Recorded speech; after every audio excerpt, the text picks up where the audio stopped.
This is the Conrad Alert. Civil defense information will be broadcast at 6:40. West of the Rockies, you're on the air. Hello. Y2K, how can we prepare? Stop a few of their machines and radios. Throw them into darkness for a few hours. We are fighting for our lives. My family must survive. For 5 years, 1,000 gallons of gas, air filtration, water filtration.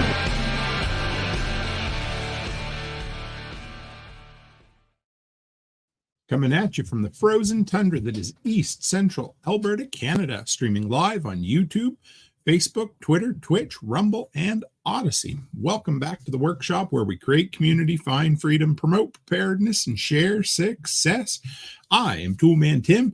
Today is December the 7th, 2023. This is episode 406 of Workshop Radio. How are all my fellow delinquents doing out there? I hope you guys are excited about this one. This has been a long time coming. In just a minute, I'm going to bring my fellow delinquents on, and we're going to chat about the first 3 chapters of Atlas Shrugged. This is going to be a good one, folks. So hang on. Let's get the couple of quick announcements out of the way. Number one, it's Thursday evening. Remember our sponsor, my brother Joel Riles from Fortress Canine from the Protection Dog podcast. You've heard me say a million times, but he has an incredible story. And if you're looking to get kicked in the ass with motivation, reach out, add the Protection Dog podcast to your podcast feed. And what else do we have this week? Really, kind of just a special, it's going to be a Just Tim show tomorrow night. So I figured I'd let you guys know about that. A couple weeks ago, I did a This Week in Prepping episode, and it hit really big. People really, really liked it.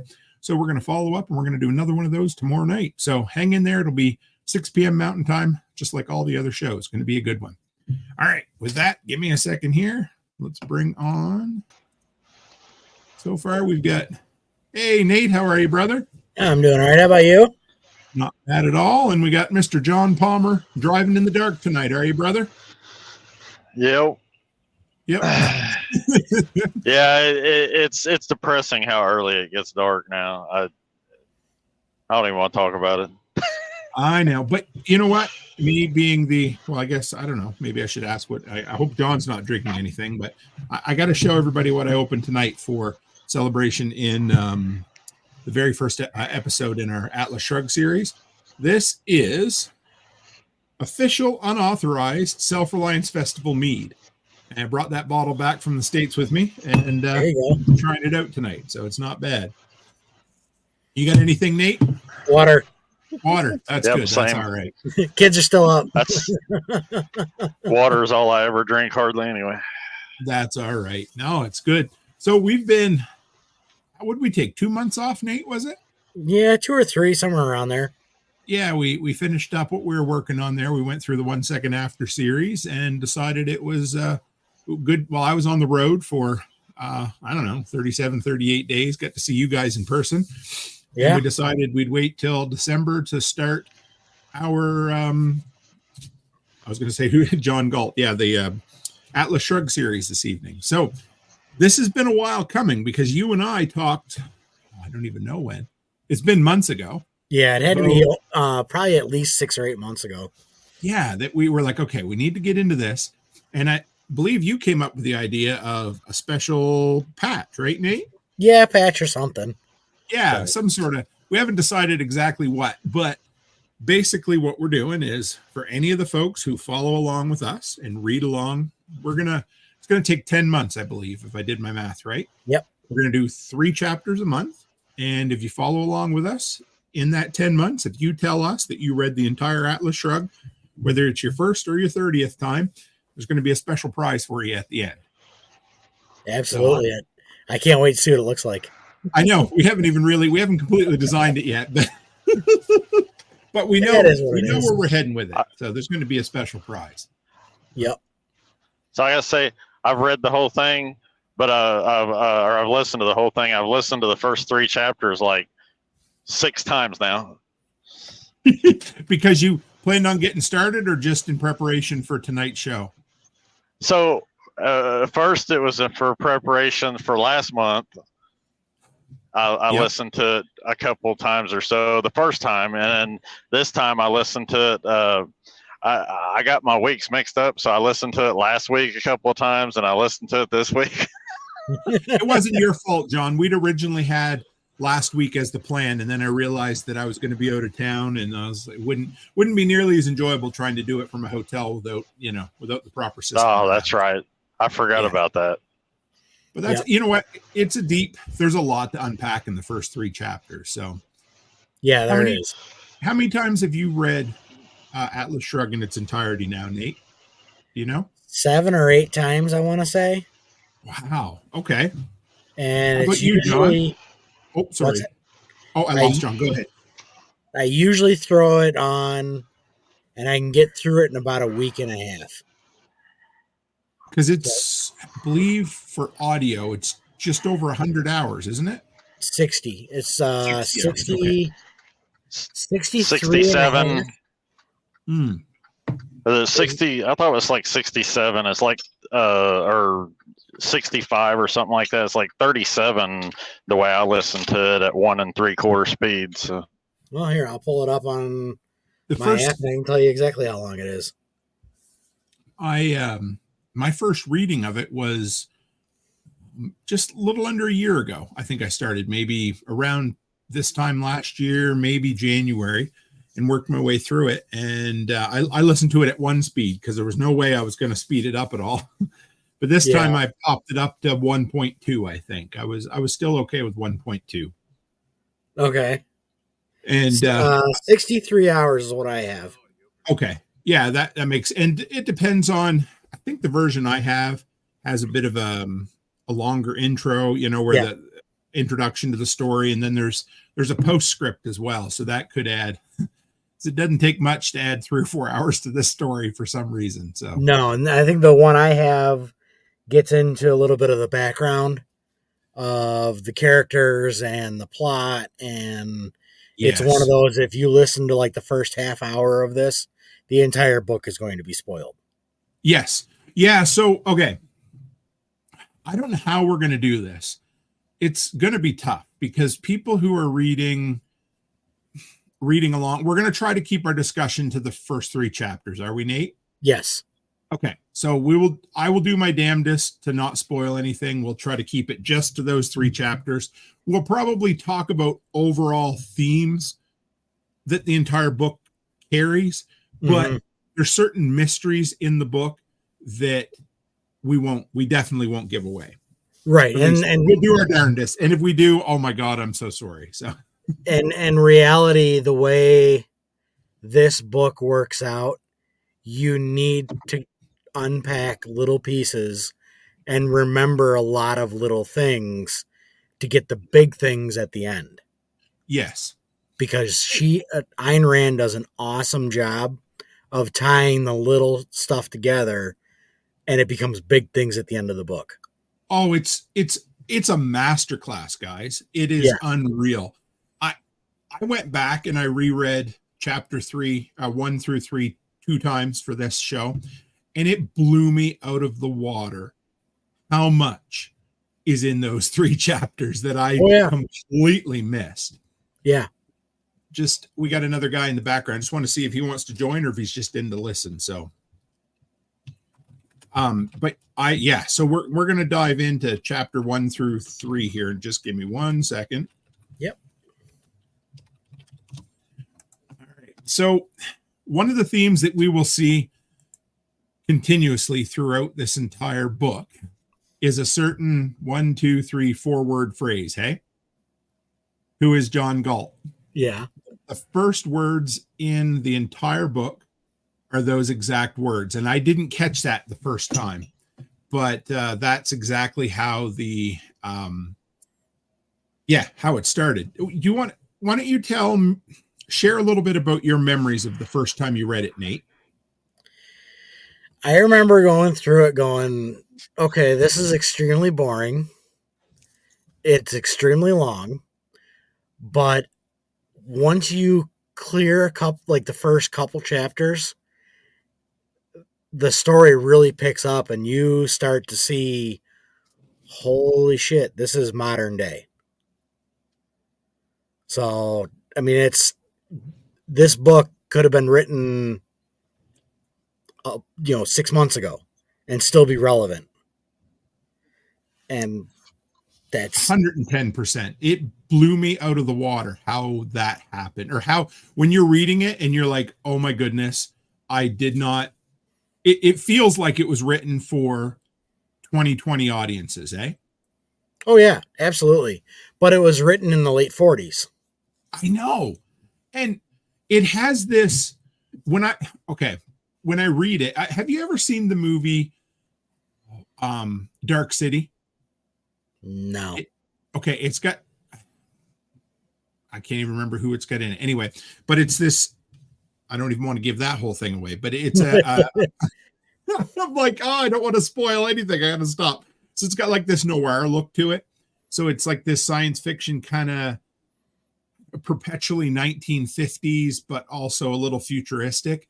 And that's kind of how I picture the world of Atlas Shrugged. It's kind of timeless, but still with kind of a 1950s vibe to it, do you know? Mm-hmm. Yeah, absolutely. And I think the only thing that is missing from this book to make it current day is there's no jets. Right. And 100%. And that's it, because everything is train, it's newspapers and trains. But the fact that, I mean, I call myself a Gen Xer, I guess you'd be a millennial, but we still grew up, or what's that? Unfortunately. Yeah, whatever. I mean, technically I'm a millennial, but I grew up, anyway, it doesn't matter. We've had this discussion, but it still feels modern, like even though it's trains, and it still has this complete timelessness to it. Maybe would that be the right term? Yeah, there's not a whole lot that would change in today's society that would make it seem like this book is written that far back. Right. Before we dive in too much, we got I got to see a new person in here I'd really like to shout out. So we got LH in here, says, I've not read it yet, but I did get a hold of a used copy for $1.50. That's a steal for $1.50. Yes, that is. And I've been wanting to give it a go. So, and then it went on a little bit and wanted to know, are we doing a book club? And yes. So what we have here, we affectionately call it the Post-Apocalyptic Book Club. And once a month we meet. We did the Going Home series, and then we did the 1 Second After, and now we're moving into Atlas Shrugged, which might be a bit of a stretch to call it an apocalyptic book, but I would say maybe not completely. Yes. Dystopian. It definitely counts as dystopian. Yes, that is very true. Thank you. Thank you for justifying it. I appreciate having some justification there. So, and it is, yes, and it's a good companion piece to 1984 as well, which is weird in a way because they kind of deal with different themes, but at the center of them, there's some real similarities. I read 1984 right after finishing Atlas Shrugged, and I was surprised at how much some of Ayn Rand's thoughts and beliefs tied in with 1984 and George Orwell. And George Orwell was polar opposite on the political spectrum. Right. Yeah, rather interesting. I like it. There we go. Rachel Brown says, Dark City had Rufus Sewell, William Hurt, and Kiefer Sutherland, Jennifer Connelly. That's who I was remembering. So in my head, and that's part of it when I haven't seen any of the Atlas Shrugged movies, but the world I picture is kind of like that, almost like a noir. That's where they went wrong with the movies, I think, is they made them modern. Yes. And, is that what they did? Yeah, it was. I mean, who cares about the train industry, passenger train industry in today's world? No one does. But the book lays it out, and it's obviously fundamental to the health of society that the trains are functioning in that world. But they tried to put it in our modern day, and it's like, okay, good for you. Truckers got this. And if they did, and I think that's kind of why I like that noir feel, because it is a bit timeless, even though it has that 1950s vibe. It's just this world that everybody understands, and maybe that would have been more effective if they'd have gone that route. Yeah. And we got a shout out to Jeff and Sandy Stark as well. They're really good friends of mine who have actually been to our place, and they're fellow I'm going to call them Western Canadians because they're from Winnipeg or Manitoba, so they're close enough. And when I met Sandy, she was wearing an Atlas Shrugged shirt. So that was pretty cool.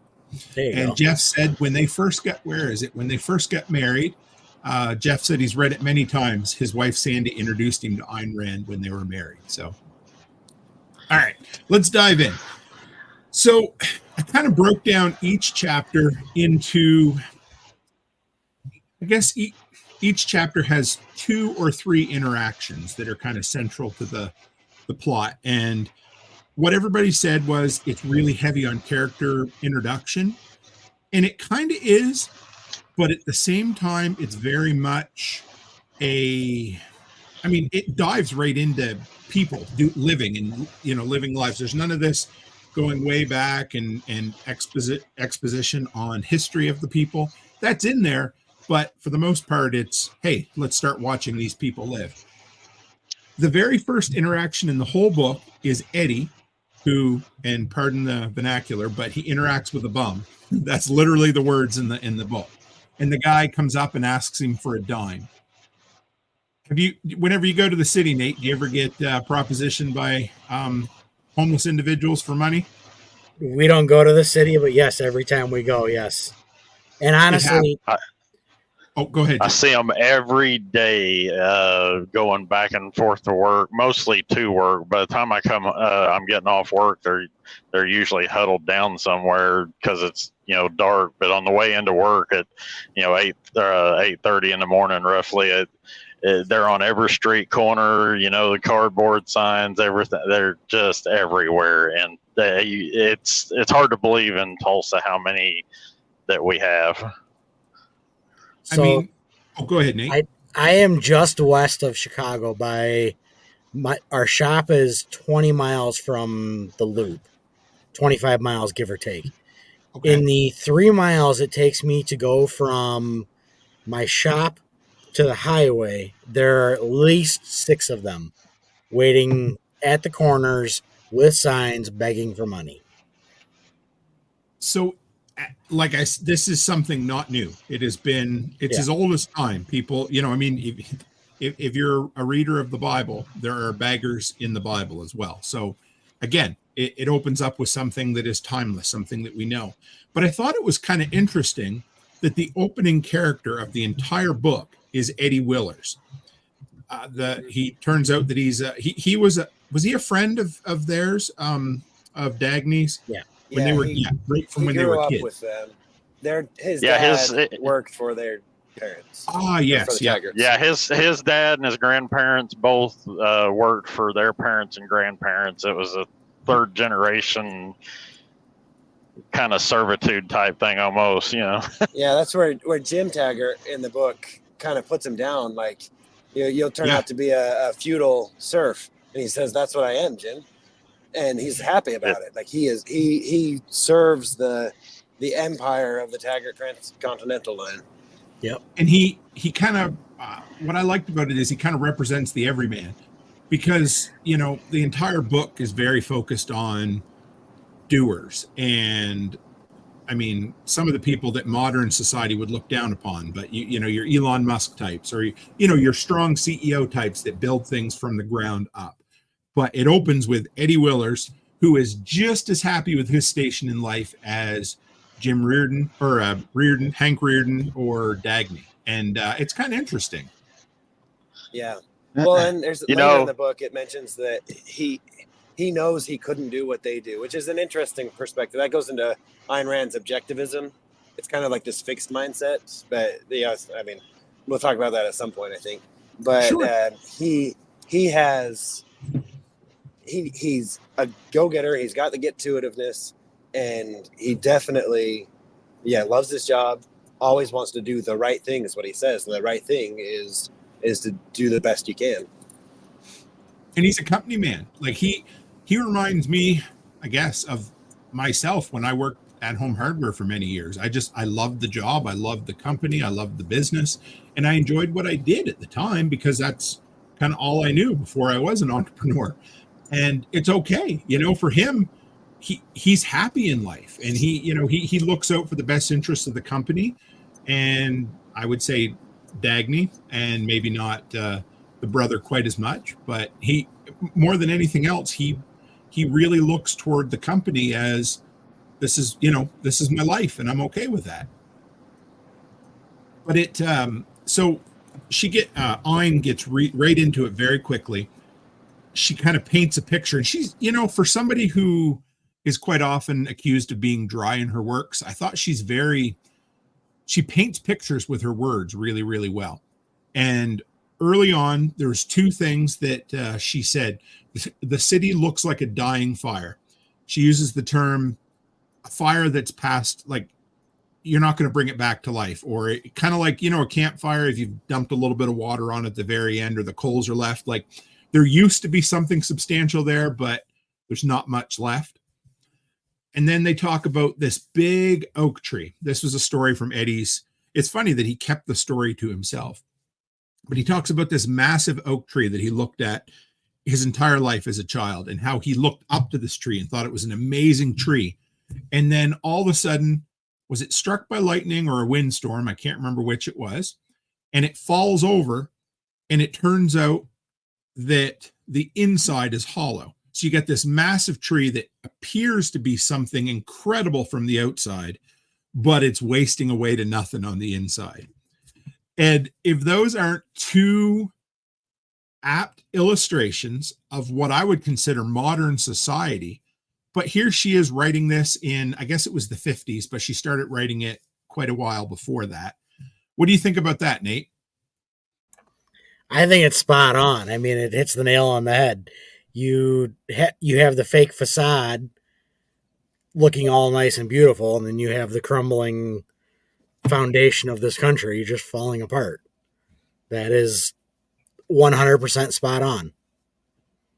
I'm going to have to keep it straight as we go along tonight, because I got Nate to the right of me and Nat above me. So I'll get you guys mixed up at least once. So it'll be good.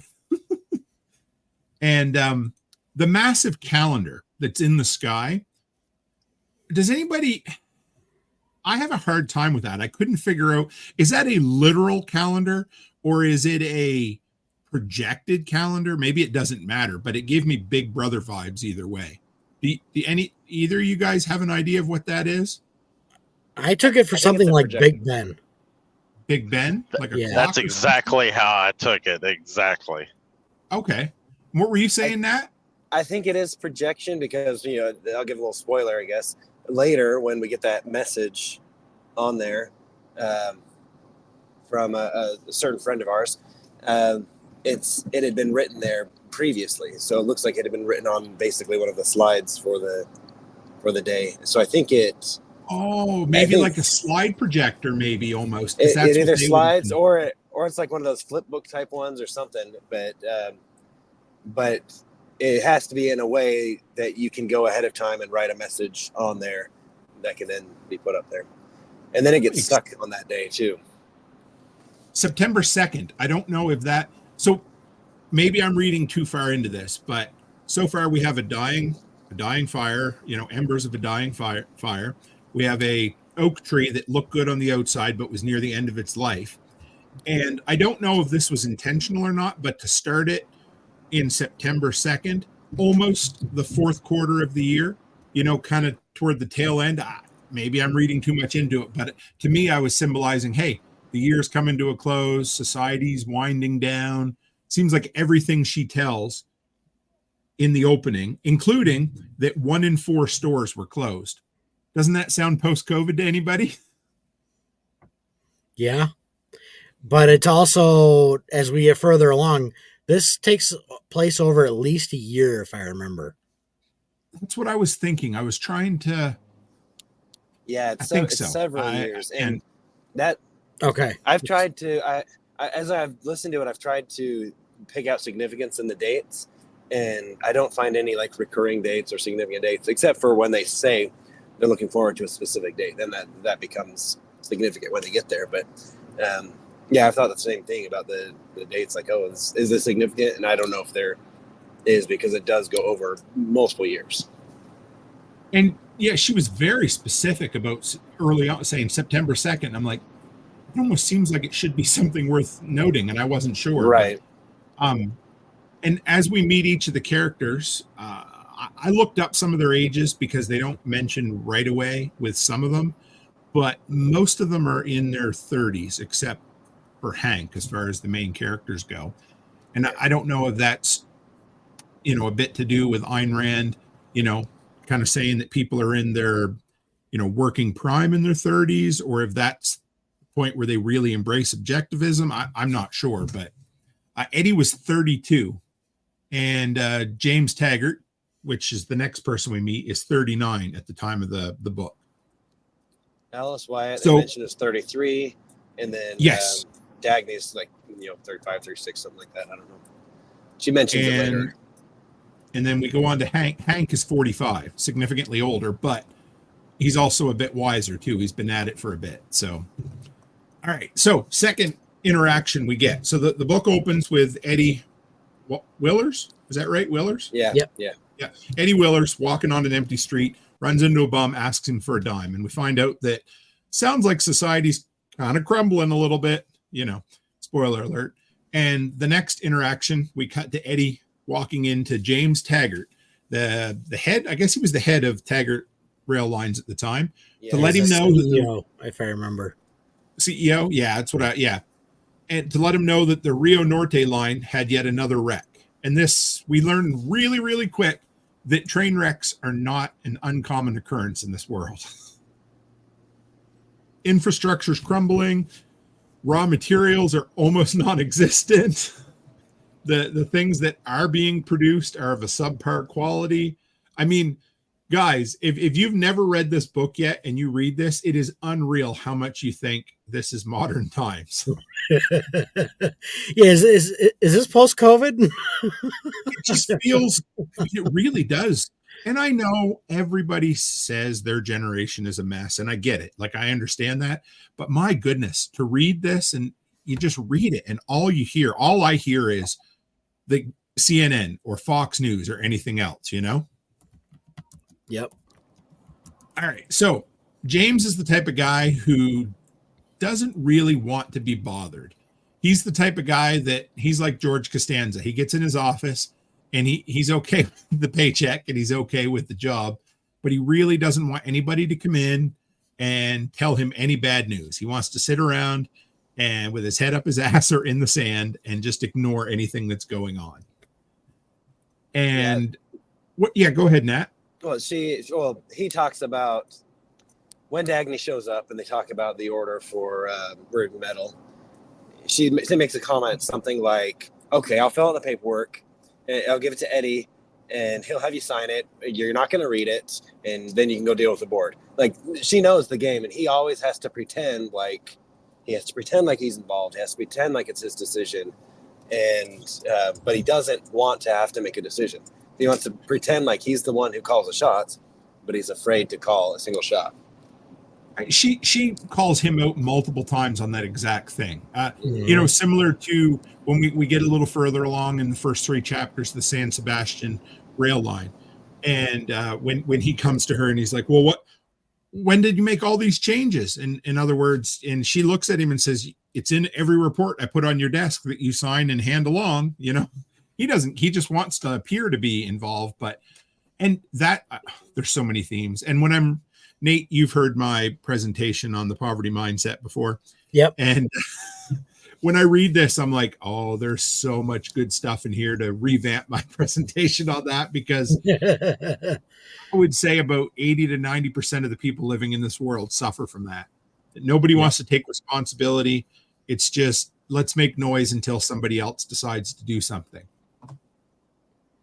So I love in the book, some of the interactions that I love the most are the small little interactions, like these things that didn't necessarily have to be there, but they build the world.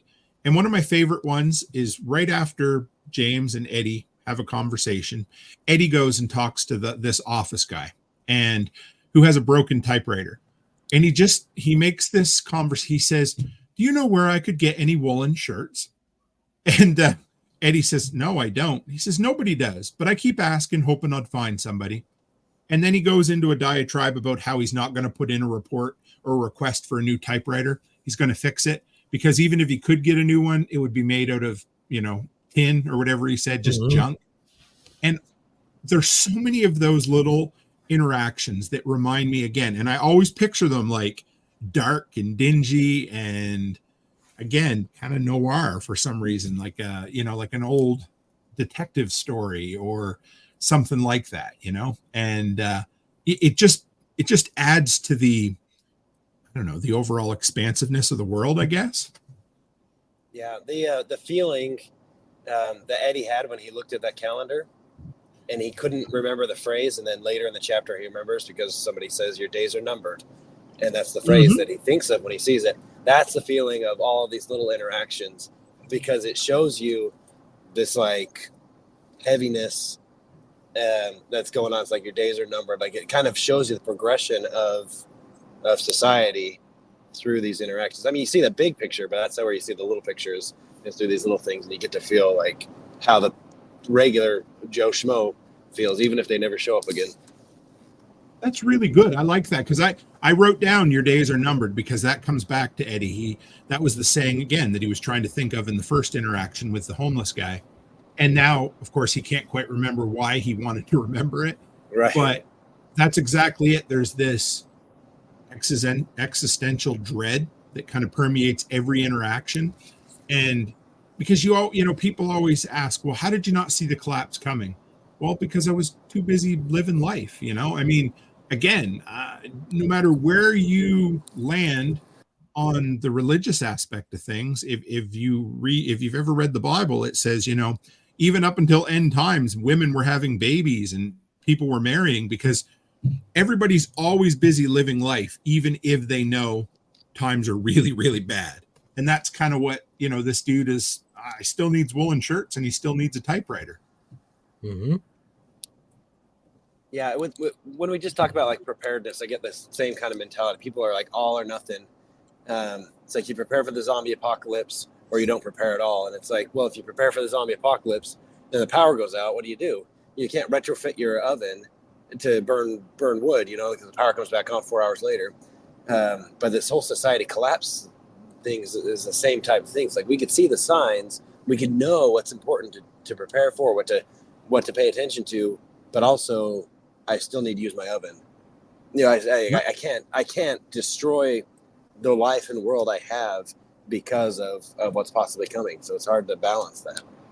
That's a really good point. That's a perfect illustration. Absolutely. Yeah, because you're right. You can't, well, they say can't throw the baby out with the bathwater, but you can't. That's right. You have to live.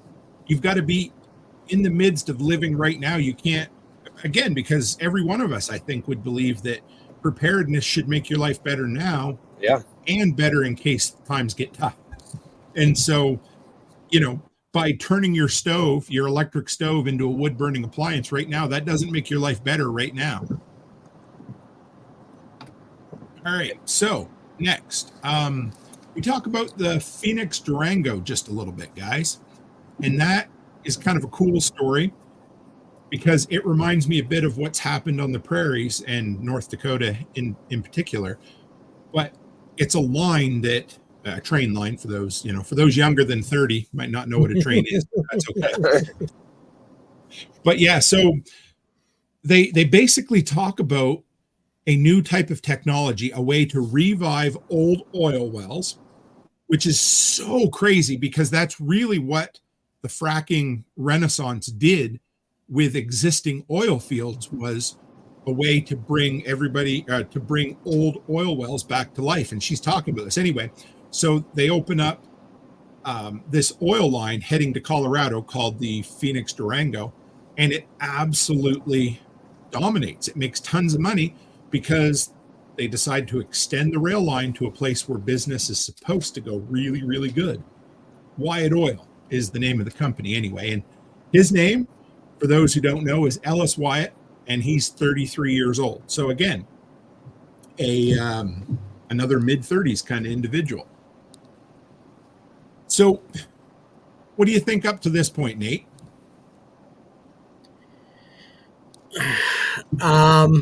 Where yeah, go ahead.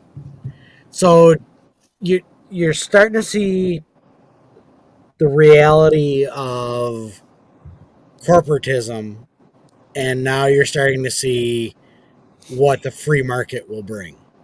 Yes. And that is the Phoenix Durango, where they go where the money is, but Jim throws off this, but the board. We can't do anything without the board. So, it's that's exactly what it is. That's really good. I had to write down, and you guys will hear me repeat this 1,000 times, but I wrote down the poverty mindset because I think Jim is the epitome of that. Even though he was born wealthy and basically born into running a company, he's going to run it into the ground. And I can't wait until we get to the Francisco's speech on money is the root of all evil. It addresses just that. So I wrote down, I think I got 8 or 10 of them, and I just put the phrase with dots after it because it was a recurring theme that everybody's going to see in Atlas Shrugged as we go along is people who dissent or people who don't want to do things continuously throw up objections that they aren't actually looking for a solution to. It's just noise to basically justify why they want to be lazy or not do things. So it's, we can't help it, or just as soon. So we can't help it. We haven't got the steel yet. Just as soon as we get the steel, things will be better. It's no use. We can't get the steel, so why even try? How about other people approve the San Sebastian line? So that's okay. I can't do anything about it because other people did it.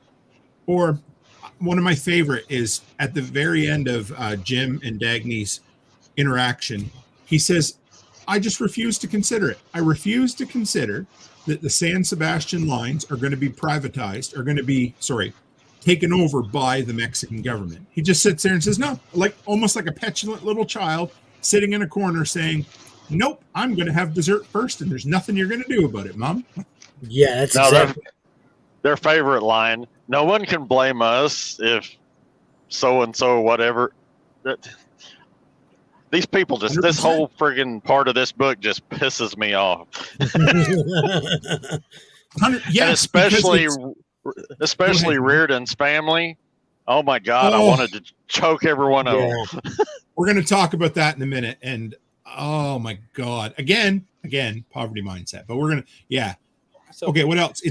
It's not that simple. That's another one. You always try to simplify it. He says that to Dagny. It's not black and white. It's in the middle. It's not that simple. Why should we help one man when we need to help an entire nation?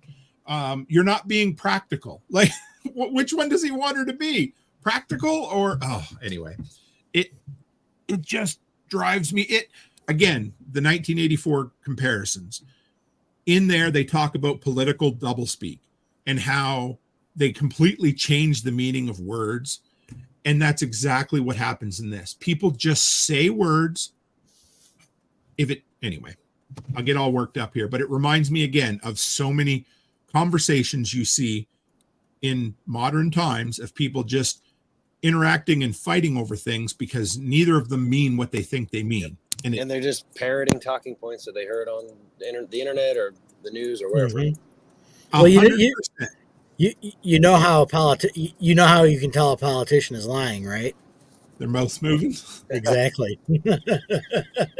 So, go ahead, Nat. Yeah, one of the things I think is really interesting about the Phoenix Durango is James is, this petulant child, like you said.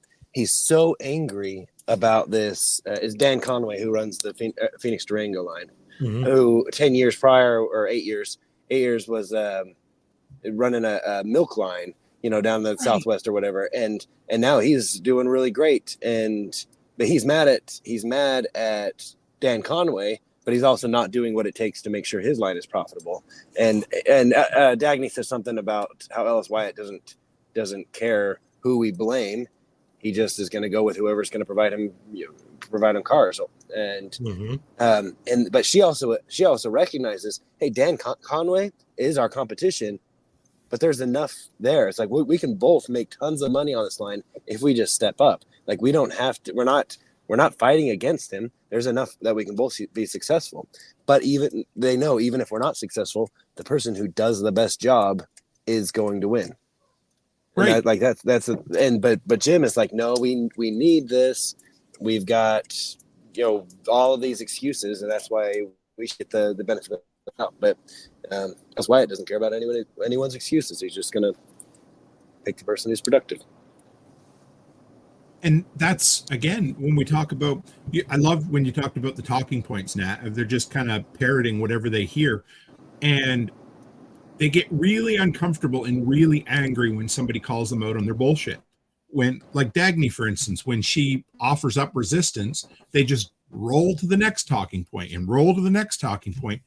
And then the very last sequence that we're going to deal with today is, I guess, the back room kind of old boys club where the bunch of them are getting together trying to manipulate the market, And in there, it's like an echo chamber where everybody is just parroting these talking points again. But in this instance, everybody agrees with them. Yes, I agree. Or even when they don't agree, they change their mind to agree with each other. And it's like, it's almost painful. Yeah, just wait till the wet nurse comes into it. Into the story. Yes, the wet nurse. I forgot about the wet nurse. Yeah. College educated to say the right phrases. Yeah. If that, and yeah, I won't give too much away, but definitely is a college educated, and reminds me again of a lot of people that we end up meeting and hearing from today. Mm-hmm. Rachel says Jim also has toolbox fallacy. Can't get copper, can't get steel. Oh well. Don't do anything. Right. That 100%, Rachel. You exactly. Well, all right. So Orrin Boyle can't get all that stuff, right? Because of Reardon owns quite a bit of that. Honestly, once you start getting into what Reardon exactly owns, and that's a good point. He comes into it where Reardon made the wise choice to buy all this stuff and be prepared so he could supply his mills. So he put his neck out to make sure he had the materials to knock out one of the bigger people. But Nate, that's not fair. One person should never have that much wealth, right? I mean, it's just wrong. Yeah. Must be nice. Must be nice. So at this point, we spend a little bit of time with Dagny Taggart, and another really cool interaction that, again, there's all these little breadcrumbs or mysteries that you're introduced to early on that the first time you read it, it makes no sense. You're like, I don't understand. I love this book because it takes well into the third act before you know what the hell's going on, and it's great. Mm-hmm. So Dagny sees a blonde brakeman, a guy working on the trains. He's whistling a symphony called Haley's Fifth Concerto.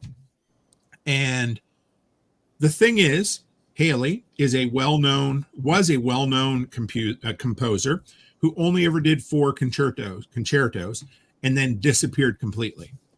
And when she asked the guy, he says, no, it's Haley's fifth. And she goes, but he's only done 4. And he goes, you know what? I must be mistaken. I'm sorry. And just walks off. Like, it is such an unsettling. Is that a good word, Nate? Yeah. Like, it's really weird interaction, isn't it? There's a lot of little breadcrumbs that really mess with your mind in this book, but you don't realize they're breadcrumbs until you get into the third part of the book. Because you don't know what. A few times. Yeah, that too. Yeah, I mean, you really do have to go through this book a couple times to even get it all.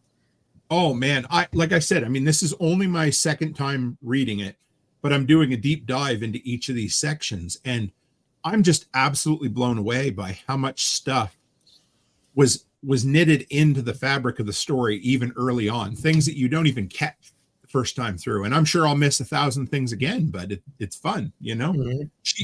I don't know how many years it took her to write this book, but it's incredible.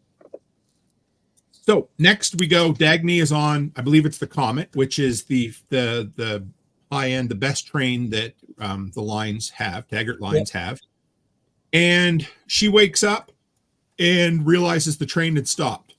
So she goes out, and of course she's in coach, right? She's not in her like a normal car or whatever, or her fancy car.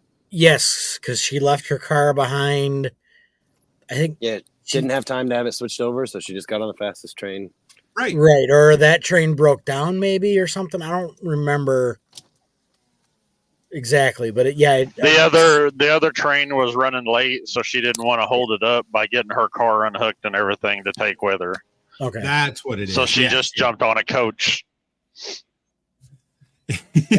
Rachel says, "Stop lying, Tim. You don't read. You do Audible like me."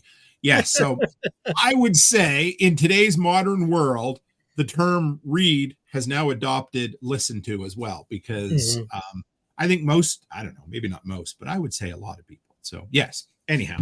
So Dagny, she goes out and she wakes up, doesn't realize they've been sitting there for an hour because of a red light, which whatever. I mean, I get it. You have to be safe, blah, blah, blah. And she goes out there and she's like, well, what's wrong? The light's red. How long's it been? Oh, an hour. And they're looking at her like, who is this woman out here questioning us? And why would she be doing this? Who's the Karen on the train? Right. But he does mention that the guy, the conductor mentions that she has an air of confidence about her. Not a fake confidence, but an air of she's used to giving orders, or she's used to managing people. And there Chris Dixon says only following orders. And that's what it comes down to in this book, is an overarching theme is no one will ever make a decision. They always want someone else to tell them what to do. And it all comes down to responsibility, because they don't ever want to be responsible for anything that ever happens. So Dagny goes out and she says, we've been sitting here an hour. Nothing's happened. It's a faulty red light. You need to continue. And they're like, their only concern is, will you take responsibility if anything happens? That's it. That's all that matters. And again, do you guys remember the movie Office Space? Yeah. Very similar to that kind of thing, just this hierarchy of business where nobody really, nobody wants to do any more than they have to. Oh yeah, it's awesome. So slightly off topic. Sure. Y'all kept talking about September 2nd. Yes. That was the day that that 1946 was when she began the first draft of this novel, by the way. Is that where that? Oh, okay. 1946. So it did start. Yeah. Yeah, it was released in 57 or something. Yeah, 57. And so I was close. She did start writing it in the 40s. yeah, September 2nd, 1946. But that's probably why that date got emphasized in the book. But that makes sense. All right, so from here we go on to make sure I got the right section here. I'm going to drop off here, gentlemen. Okay, thanks for dropping in, Nat. It was good to have you, brother. Catch you next time. Right. Bye. Catch you later, Nat. I miscalled him Nate for so long. It was awful. now I was just going to say, at least you're not calling him Nate anymore. So true. Dixon wants to know who the white dot is at the bottom. That's John Palmer, who's down there. The way the screen's set, I don't know. Screen's all. Oh, we can go back to this one now. There we go. With 4, I got to set that up manually. So, all right. So we have the next interaction of consequence is Hank Reardon. And they spend some time talking about Reardon Metals and his foundry and how he has spent the last 10 years of his life absolutely and not as a prisoner. I mean, this was all self-inflicted or personal drive, but he wanted to develop a new type of alloy or a new type of metal. So he spent 10 years drawing things out, ripping them up, and starting over, probably to the detriment of his home life, which I understand where the story comes from. But he had this conviction that he could make, I guess it's basically a steel alloy, is it, Nate? Mm-hmm. Like something, it's as strong as steel, but lighter than the lowest grade of steel on the market. And it almost sounds like a carbon, or to me kind of like a stainless steel, but it's somehow lighter, and I don't know how. Right. There's a lot of technology in this book that is all you can really say is I don't know how, right? Yeah. Well, there is one part of technology that is currently being made. I know where we're going with that, and we'll talk about it when we get there. Yep. So I got to say one thing. I got a little bit. It was almost a little bit confusing because it goes from her talking to her brother about ordering the steel, and then saying she was going to see Hank tonight in that scene, and then it jumps to the scene where with Hank and going through his story, and then him going home and everything, and it kind of leads me to believe that's got to be a later date because he's starting to pour it, but she had just ordered it the day before, and since it doesn't have her meeting with him that day, it almost like jumps a few days. It seems like in. I did notice that it jumped, or maybe not jumped, but she mentioned she had just seen him, but there was really no narrative in the story of her actually meeting with him. So I guess she just yeah. But she was gonna go see him, but it never said it never put that in there where she went to go see him. So right. But the one thing I will say though is Ayn Rand doesn't talk about the same thing twice. Mm-hmm. Very true. Yes. And that's impressive for what did we say? 60, how many hour book? 65, 62 hour book? 63-hour book. Yeah. So there is literally, I think she sets it up where it's a bunch of little mini stories, but she doesn't go back and revisit something unless she absolutely has to. I appreciate not that many. Yeah, you're right. Because there's so often in stories, they go back and rehash things, and you're like, I've already heard this. She never once, in all of the book, she never once treats the reader like they're dumb. Right. You know, she expects her readers to be intelligent, and she's like, hey, here's the world, embrace it. If you got to read it 5 times, I'm good with that. And that was her attitude. If you ever go back, if anybody wants to see, there's a ton of footage of her on YouTube. And she came from communist Russia and embraced the American dream and seen some of the socialists. And anyway, she's just an incredible lady. And she has a lot more writing that I haven't even read yet. But I want to quickly touch on this because I think we're about halfway through the notes so far. But there was a guy named Kellogg, and he was the person that Dagny wanted to put in charge of that certain region. She comes back to talk to him, and at the same time she wants to talk to him, he comes in and inexplicably gives his notice and won't give reason for it other than I'm leaving. And it blows her out of the water, and it's another breadcrumb. And I just wanted to touch on it so you guys start to get this feeling of where all these mysterious things happen. But he's exceptional at his job. He's making good money. She basically offers him a blank check, and she says, where are you going? I don't know. Nowhere. I'm not sure. And yeah, it's crazy. He's going to start his own cereal company. Yeah, maybe he does. Okay, so we meet 3 more characters here in a minute. So, 4 actually, but Hank Reardon, the gentleman who owns Reardon Metals, and he's walking home with a chain in his pocket, like a really nice bracelet that was made from Reardon metal. And he goes home to his house, and we meet 3 new characters: Lillian, his wife; Philip, his useless brother. Sorry, I had to put that anyway. His useless brother, and Paul Larkin, an old friend who dropped by, who's kind of a harbinger of doom or something. So, and his mom is there too. Oh my goodness! His mom. Oh man, there's some stuff in this book that anyway remind me of some family interactions I had as a kid, and it's awful. So, go ahead, Nate. Talk about the family a little bit. How much of a train wreck or how much of a Jerry Springer episode it is? Okay, you know what? Let me back up. I want to ask you a question. Yes. How much of Hank's family problems are his fault? It depends on what side of the aisle you are. Because, and I'm just going to play devil's advocate here for a little bit.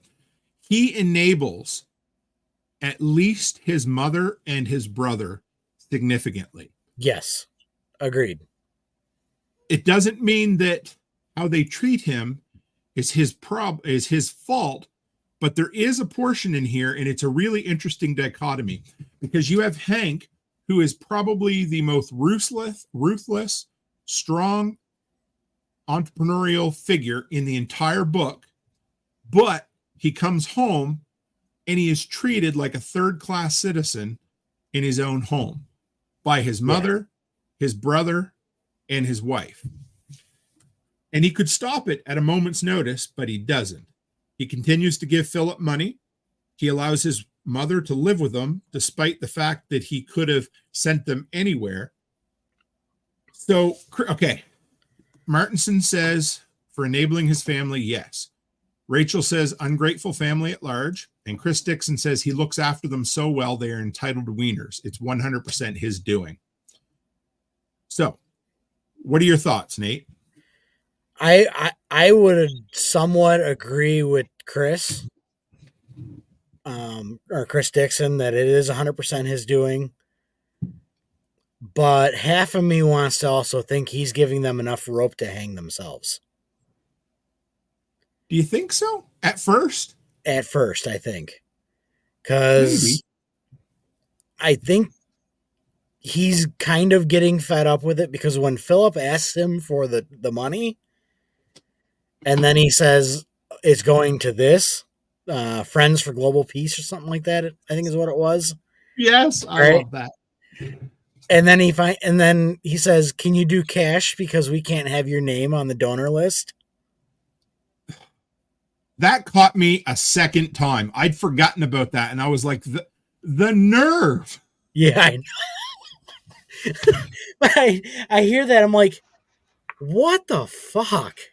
I'd have cut it off before that, because before that he said, well, I'm not deriving any pleasure from it. You know, I'd have been like, oh, okay, well, I'll keep my money then. Yeah. So Martinson says he fails to hold family to the same level as his business associates. Yes, I agree. Yeah. I'm reminded of an old lady I knew who was the meanest son of a bitch you would ever meet. I don't know if a woman can be a son of a bitch, but anyway, at a pharmacy I used to go to, she ran that place like, you know, she had control issues. It was awful. And it turned out that she was abused by her adult son who lived with her at home. So her home life was a complete wreck, but she threw everything she had into her job and tried to control things. And that's kind of what I see there. And Sandy says, yes, he doesn't respect them enough to care about how they feel about him. And that might be true. I mean, I just think he is in love the right word? I mean, he is so passionate about his work, and his entire reason for existence is Reardon Metal, Reardon Steel, everything he does, that his family is almost like background noise. You know, even when he comes home, his wife's not lying when she says Hank hasn't come home from the office yet. He's still in the office. They're just vapor. Yeah. And I mean, maybe that's all you can expect when that's what you've done with your entire life. I don't know. What do you think, Nate? But I somewhat agree with that, but he's also working his tail off to try and get this stuff on the market. Because if you look back, Chris Dixon said it, 10 years, which is weird because they ask him later what the cost was, and he says $1.5 million or something. That would be billions in today's money. Yeah, so this guy sunk $1.5 million in 1950s money into his product. Of course, he's going to be working his tail off trying to get this stuff to release. So Chris Dixon says he's a classic workaholic. All he has to offer is money, and that's all they truly expect from him. Mm-hmm. And that is a portion, and this is where, and I like to touch on this because this is where Ayn Rand's view or her personal idea of objectivism becomes, people fight against it at times because they say it doesn't leave any room for human interaction, for love. That's not what she said, but that's how it's interpreted a lot. Mm-hmm. And I years ago, I had that same problem where I was a workaholic, always, doing what I can, but I had to because we needed the money. Right. That's what it came down to, is either work my ass off or be broke. So I'm just going to, so what year did we say the book was released? 1957? 57. 1957. Okay. So 1.5 million in 1957, according to this, is 15, almost 16 million today. So it's over 10 times as much, which is probably, but that's just inflation. Where, everything costs more beyond that as well. Just the fact that things are so wasted. But yeah, that's insane. You imagine the money he spent. Oh yeah. Sue Me. Hello, Sue Me. This is good to see you. It says if he was a classic workaholic, why did he connect so strongly with Dagny? Because she's a workaholic. Right. I think that's part of it for sure. But I also think, and I don't want to go too far down the road because I don't want to spoil anything we aren't covering in the first 3 chapters, but I think he was just a genuinely unhappy man as far as his home life goes. And I think he was looking for something. And I think he didn't have it with his wife. He didn't have it with his brother. And he certainly didn't have it with his mother. And all I can tell you is all 3 of them, that old bitch would have been kicked out on her ass so quick. There ain't no way I'd be coming home to that. But anyway, maybe that's easy for me to say, but oh my goodness, to me, she's the meanest of the bunch. Agreed. Yeah. And anyway, there was a family member who passed away recently and loved them to death and thought the world of me. But that there was a lot of that I saw in extended family relationships. And it sucks, man, I tell you. And that's okay, Sue Me. Sue Me says, didn't realize it's only first 3 chapters. No big deal. I should have made that. I should put that anyway. But yeah, we're just working our way through. And yes, Rachel says they both hyper-focus on their goals. But hyper-focus, that is a tenet of objectivism, because Ayn Rand talks about it in some of the lectures I've listened to, where she says anybody, when they find their purpose in life, that's, I don't know how to word it properly, but when a person finds their focus, that's their passion, and they are going to hyper focus on whatever it is. And for some people that could be building a library, or that could be, writing the 5th concerto, or whatever it happens to be, and yeah, that's part of her belief system. And yes, they all were leeches, weren't they? So one more thing to throw out here. Hank brings that bracelet home and hands it to his wife, and she holds it up by 2 fingers and says, basically, what an ugly little trinket. And that absolutely broke my heart. I felt so bad for Hank. I was like, I knew the dude, no matter what, even, a good wife or a good husband, it's just like when you talk to your wife, or your wife talks to you about their interests. You might not be completely interested in something, but damn it, you better fake it. You better sit there and just at least be interested, like, oh my God, that is, man, if you ever want to know you should be divorced, that's it right there. When you hand your wife something that means everything in the world to you and she sneezes on it or throws it. Oh yeah. And that goes both ways. I'm not just saying that about women. It's yeah. And you get into his family, she calls it pot metal because this stuff is made out of, you can make pots and pans out of this stuff. Right. And his mom is like, well, why didn't you give her a diamond? A beautiful golden diamond bracelet. It's like, what the fuck is wrong with you? No matter what he did, it was never good enough for his mother.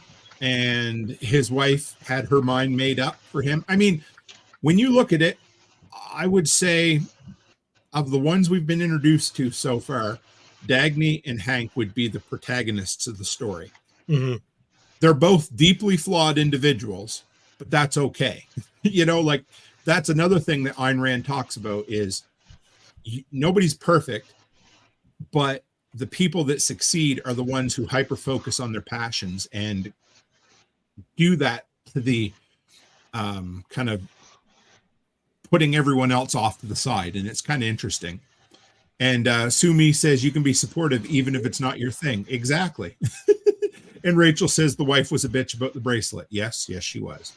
I would say even more than being a bitch, it was just one of the lowest, dirtiest things you could do to a person, I think. But okay, last interaction of chapter 3, real quick. The old friend Paul shows up on the train, and I wrote down he's a harbinger of doom. Basically, he's there to whisper in Hank's ear and say, hey, you might want to pay attention to what's going on in Washington because I think they're going to screw you.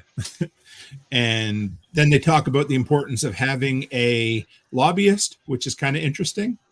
And yeah, so any thoughts on that at all, Nate or John? Yeah, he's got a shitty friend right there that should have done more. He should have been more blunt. Should he have been, or I don't know. Was it again a little bit of a reflection on Hank and how maybe he doesn't interact with folks very well? Because he's pretty abrasive. I am, but I'm abrasive and all. Look, I'm gonna be honest with you. I really relate to Dagny's character because of how cold she is and just like unfeeling. I guarantee you talk to my wife and she'd be like, yeah, that's a female John. You know what? Maybe. Oh, go ahead, John. I was just going to say, but I know that I've got good friends that in a situation like that especially I would expect somebody that I've helped out as much as it described it, that Hank had helped him out over the years that in business and stuff, that he'd be like, look, dude, you got to watch your ass because they're going to come after you. That's true. I can see that. You know what? Since I'm going to, go ahead, Nate. Wasn't Hank's friend the Jim's guy in Washington? No. What he does is he manufactures mining equipment. Ah, okay. That's right. He takes out occasional loans. But he was in that meeting with Jim and Orrin Boyle and Wesley Mouch, meeting? Which Wesley Mouch was as I remember. I don't want to jump ahead. I think it was in these 3 chapters. It said that he was Hank's Washington guy. Yeah. Wesley Mouch. I didn't catch that the first read through, but Wesley is Hank's lobbyist. But yes. Wesley is also working both sides. It's like, the traditional, king and queen stories from the middle centuries. You always had these monarchs who would make backroom deals with both sides of the fence, and that's exactly what this is like. But yeah, I didn't realize that he was also at that meeting. All right, so let's move on to chapter 3, the top and the bottom. And I'm just gonna Sumi says, I've known people who are happiest when they're dragging someone down. The worse their target feels, the happier they are. When the focus of their attention is up, they are down. Yep. And also Dixon had one here. I think his mother had a different vision for herself than living off of her son. Lillian is her own person who came from money, so she just wants to be comfortable. And Philip is still breastfeeding. Yeah, correct. But you need to understand, Philip is a fragile individual who's rather sickly. We need to look out for him, right? Yeah, it was funny to hear Ayn Rand play that card in the story. I think that was just, at least in my mind, I've heard people say, oh, he's sickly as an excuse. And I think she was just playing that up. It was, in my mind, it was more of that doublespeak, or it's another excuse that people make, right? Okay. All right. So that was the first mistake Hank made, was not kicking his ass more when they were kids, making him tough. You're right. And I would say the second mistake was probably marrying Lillian. But I do want to. Sandy's probably our resident expert of this book, and she says Lillian knows exactly what it means, talking about the bracelet, and she does it to devalue him. And if that's the case, that's even worse. That is just, if she actually knows how much that means to him, which I have no reason to doubt Sandy, then that makes her an even more evil person. And I would venture to say, without spoiling things, she would be the most evil of the family, would you say, Nate, when it comes down to it? Yes, 100% agree. Yeah, okay. You'd say that too, John? Yeah. I don't want you to get any explicit ratings, so I'll be careful how I proceed with that. So, okay, I want to do a quick little tangent here. So John said he most kind of looks in line with Dagny himself. Kind of. How about you, Nate? Who do you see? Which character do you kind of align with the most in the book?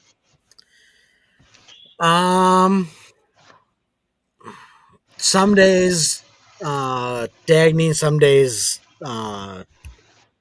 Reardon. Yeah. It really depends on how my mood is. I kind of go back and forth between the two.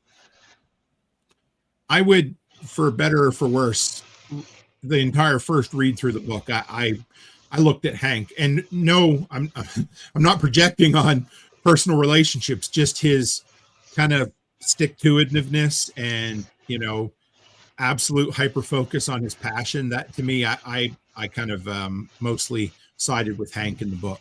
Right. And out of all of it, Hank spent 10 years building a brand. Right. And out of reality, you have spent 10 years building a brand. Well, that's true. That's fair. I appreciate that. Thank you. Yeah. I can definitely see how you both relate. Yes. Oh, Martinson said, oh, that's a good one. Francisco. I'm not a playboy. Yeah. I ain't no washed up playboy. No. Anyway, that's I like that. That's good. And I don't think we don't really touch on Francisco in the first 3 chapters, do we? No. That shows how much happens in these books. So, clandestine meeting. That's what I wrote down. 60 stories above ground level in a dark bar. Again, this entire, for whatever, kind of a detective noir story, I picture this, back corner of some sort of mafia type restaurant / bar. Turns out it's the middle of the day, but it's pitch black. And of course, all I see is cigarette smoke everywhere. Mm-hmm. And these guys sitting around bitching about the world. And for whatever reason, the thing that stuck out to me the most, and I can't remember which one said it, somebody just looks and says, wish they'd fire that bartender. And I'm like, if that doesn't define not the poverty mindset, but the bad kind of rich people who are so full of themselves, because that's what they do. They just sit around and bitch about this person or that. And she just throws it in there as a throwaway line. And that one got me for whatever reason. All right. So we have the ones I wrote down we have James Taggart, Orrin Boyle, and Wesley Mouch. So Wesley is the Washington guy. He is the backroom politics guy. And Orrin Boyle, what does he own? I wrote down he's a shitty businessman who wants to use government to make them successful. And Wesley Mouch is a career politician who did nothing exceptional in his entire life, which basically sums up 98% of Washington, right? Right. And Orange, the other steel guy. Right. Associated Steel. Yep. And Dixon says there was one more guy there. Who am I missing? The friend? Yes, the friend of Reardon. What was his name? Hell, I can't remember now. Yeah. Paul Larkin. And Sue Wee says Greasy Weasel Mouch. Yes. And I read, putting some notes together for the show, that they said it was intentional that his name was very close to Mooch, as in mooching off of things, because he always wanted a handout from the government. And I thought, hey, that's kind of interesting. So yeah, we got basically business and government coming together. If it's not, what do we call kind of the Nazi fascism, right? Mhm. You've got the government and business in bed together, something very similar to what we have going on today, trying to, instead of letting the market, they think that the market needs to be continuously modified and constricted in order to get the most fairness. And if that doesn't piss me off. Nat says, as mentioned at the beginning, these guys represent the modern corporatism compared to protagonist capitalism. 100%. And I would say corporatism would be a form of fascism, would it not? When you have government and business in collusion all the time. Yes. Whereas the protagonists would be absolute free market capitalists, and I would personally probably throw in, capital A anarchist in there as well. But when I've read on her, she had a bit of disdain for anarchy, or she wasn't. But man, you read the book and it reads like an anarcho-capitalist handbook. So I don't know. I have a hard time not thinking she was an anarchist. Right. I 100% agree. I really thought that going through it, because you don't hear, there's a lot of political things in the book, but you don't know what side of the aisle she was on. Like, Right. She has never talked about which way she's voted, who she's ever voted for. I mean, but you definitely know she's not pro-communist. Oh yeah, absolutely. Absolutely. So not many people that escape communism are pro-communism. So no, I mean, most people who are pro-communists are 21-year-old university students, I heard it said the other day, I don't know who said it, but if you're 20 and not a socialist, you have no heart. And if you're 40 and not a capitalist, you have no brain. I was like, that's pretty good. I like that. Mm-hmm. Well, I guess go along with that, because I wasn't a socialist when I was 20. So, and I have often been accused of not having a heart. So it's just a funny way of saying that young people tend to be optimistic or have rose-colored glasses on the world. Right. And then again, I started working full-time and I was out of school at 17. So yeah, the one quote that always sticks out with me when I go through this book is, hard times create strong men create good times create weak men, and weak men create hard times. Mm-hmm. And I would say that this book is right in the middle of good times breed weak men. Mm-hmm. And we get to see that turning right there from, anyway, we won't go any further. So Spags, great to have you, brother. I'd forgot about this, and he's absolutely right. You have to remember that at the time she wrote this book, anarchism was almost totally a left-wing concept. Yeah. And he's not wrong. That's a good point. And Jeff says she was an extreme minarchist. Yep, I can see that. Yep. All right, give me about 10, 15 minutes. I'll be right back. I got to go put the girls to bed. Sure. So, yep. We'll be here for you as long as we don't finish, but I'm sure we won't yet. So. All right. I'll catch you guys in a few minutes. Okay. So we have, during this meeting, which I thought was quite fun, they're sitting there and they're talking to one another about how they want to solve the world's problems. And again, I don't know if you remember this or not, John, but they said, how could we be a bad company? We won the Industrial Efficiency Award from Globe Magazine last year. If that is not, again, that reminds me of, people, Hollywood, right? Here's an award for excellence in your field. And it's like, it doesn't matter. It really doesn't. And what it reminds me of is, have you seen that show Fubar with Arnold Schwarzenegger? No, but I've heard good TV things. series. So he's part of his cover. Of course, it's not even spoiling anything that in that show he's a CIA agent, and his cover is like a secret agent, you know. So part of his cover is he owns this fitness equipment sales company, right? And he's got all these awards for how successful his business is, from like the what do you call the city business groups that all the businesses and whatever join. I'm oh yeah, yeah. I know what you mean. We have it here too, but I can't think of what it's called. My brain just. It's okay. I know what you're talking about.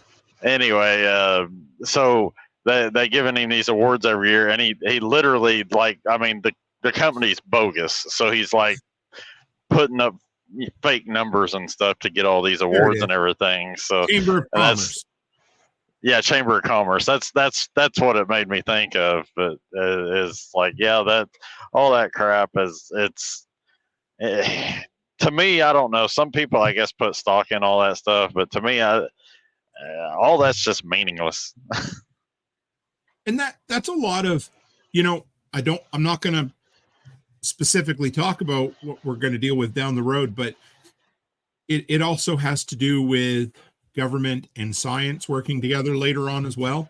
The same type of thing, as in, we have to be right because we used to be right, or because we've been recognized as right. People see us as right, or, hey, they gave us an award, or they give us a sticker. You know, it always comes down to that exact thing. Look at our accolades.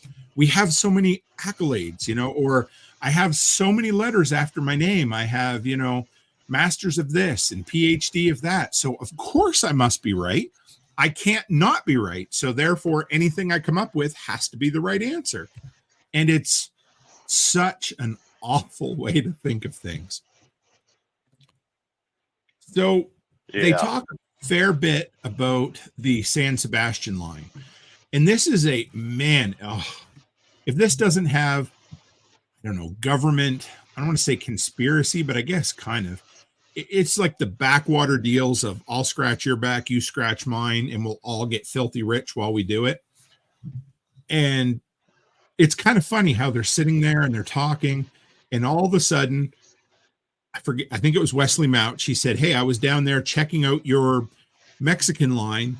What in the world are you doing only running a train every 2 days, and it's a wood-fired train?" That was Orrin Boyle, I think, that was down there. Orrin Boyle. Okay.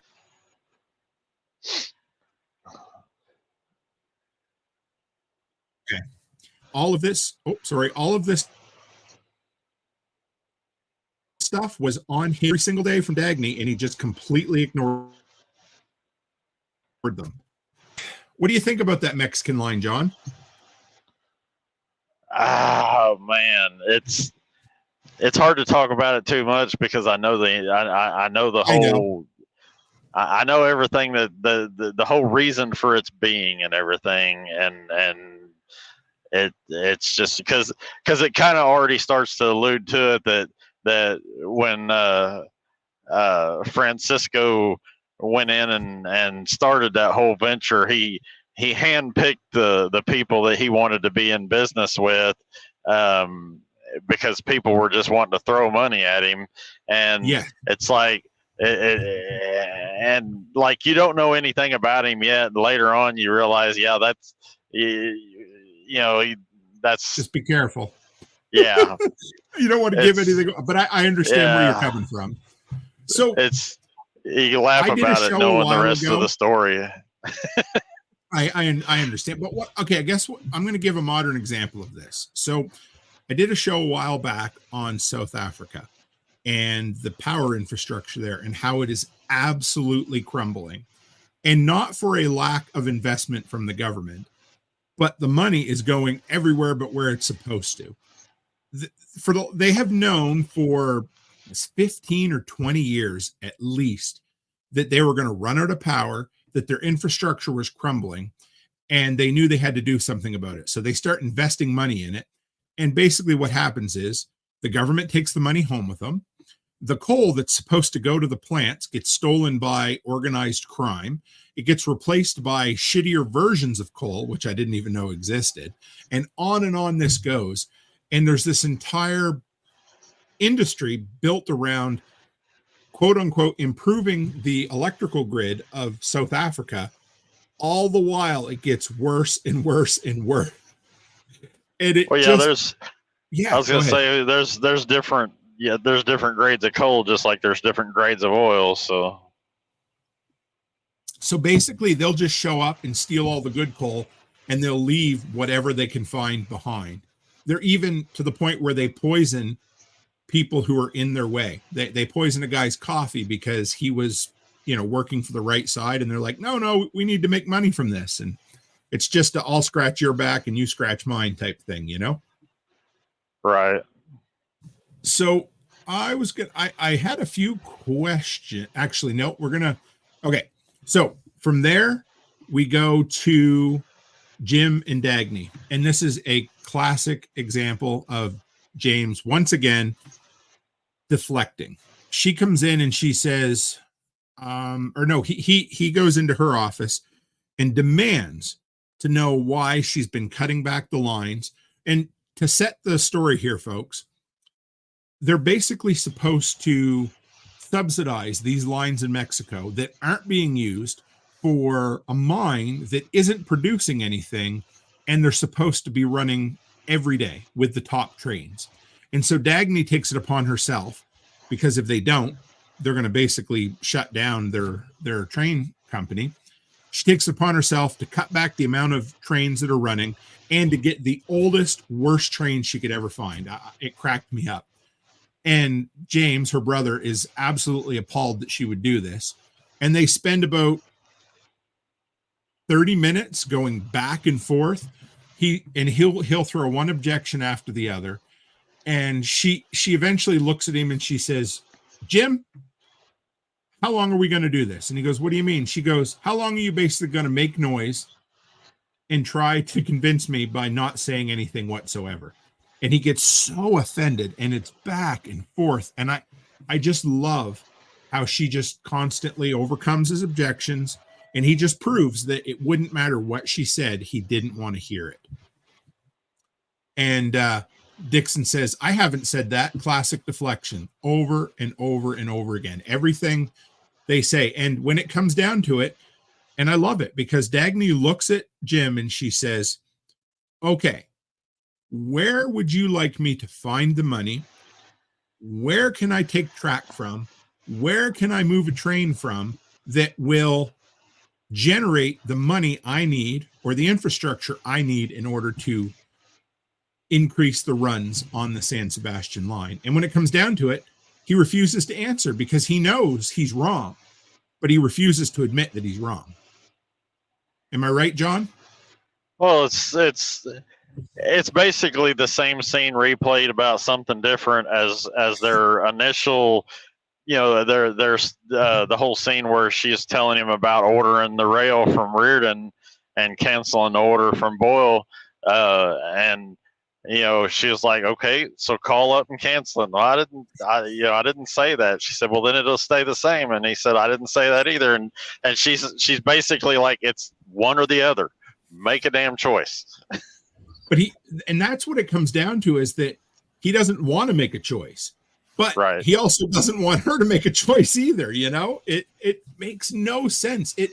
And it's almost like at times, and they talk about this, Jim is actually happy when their company is hurting or falling apart. It makes no sense. Like, he almost rejoices in the failure at times. And because he gets looked up to by his friends, and that's all he cares about. That's a good point. You're right. Yeah, I would very much agree with that. He's got to be one of the most Weasley characters in the entire book. He has no spine, and it shines through later on when he meets a significant other. Let's just put it that way. But he has no spine. Now you say whatsoever. that, don't forget about Wesley Mouch or Weasel Mooch. That's true. I mean, I guess sort of I mean, you can't call him a protagonist, but he just. Oh, and just as a side note, the name Oren, actually one of the meanings of that name, if you dig deep enough, is the bump. So the bump and boil. That's just kind of funny in my book. Oh, okay, that's cute. She put a lot of thought. I like that. Sure. I don't know if that was accidental, intentional, or whatever, but it was funny. With her, I bet it was intentional. I wouldn't doubt it at all. So it ends. So after they basically, she gives him an ultimatum, like, okay, what do you want me to do? If I try to move anything, the company's going to fall apart. And he says, well, I'm going to take it to the board. And she's like, okay, go ahead. And then that's all go ahead, John. In the end is I was just going to say, that's all he's worried about in the end is that the responsibility doesn't fall on his shoulders. Right. But I also think you're right. In this instance, especially, he's just as worried that his friends are going to be mad at him. Yeah, they're going to look down on him like, what are you doing? I mean, yes. So Nat says one of the downsides of this book is that all the bad guys are basically the same person and all the good guys are basically the same person. Yes, you're not wrong. It's because, and after my first read of this, it's almost like a narrative philosophy textbook in a sense. It's almost like she took a narrative structure and kind of put it on top of her philosophy. And I'm okay with that. You know, that's very similar to, I guess maybe that's why I like, or maybe why I see the similarities, but Animal Farm, if you guys have ever read Animal Farm, Same thing. It's very much a narrative structure thrown on top of a philosophy. And I'm okay with that. I enjoy it.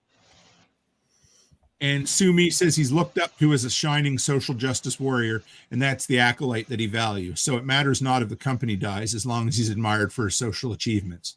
Very good point, Sue. That's right. Because that is, to him, social stature is where it's at. Always. You know, that's what right there. Martinson says his personal social standing is foremost in his mind. Yep. Good point.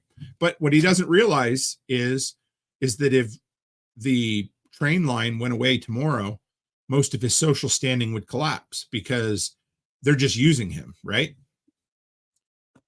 All right. So this chapter ends in another one of those little world building stories that I love. Just these little tiny, and there's breadcrumbs in this too.